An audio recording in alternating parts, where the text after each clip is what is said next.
Okay, so my suggestion is that that object, uh, we also have a new object in between, which is the part of a book.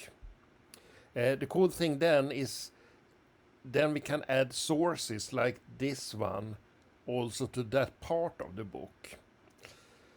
And that means like we now can click on Tokammarriksdagen and see that we have 747 items reference it.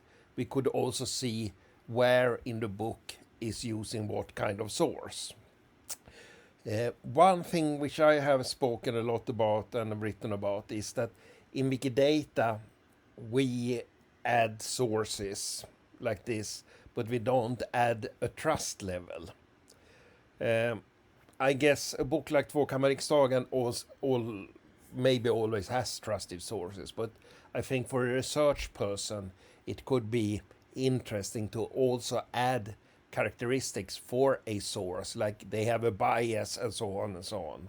I know, for example, for the Swedish Bibliographiskt lexicon, that they had some, I know I have to speak Swedish, they have written in positive tone about some researcher doing not so political correct research, like rasbiologi and so on. So they wrote an article in 1940 or something like that, when it was still okay to have those thoughts. Today it's not, and so on. So it could be interesting in the long run to have sources and describe the source itself, what kind of bias it has.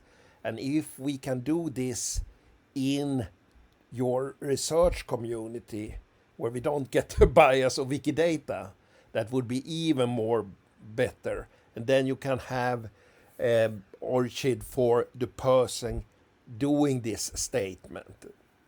Like it's Maya Hagwall, who's written a book about this person, and sorry, and she, her opinion of his research could be of interest, and so on and so on.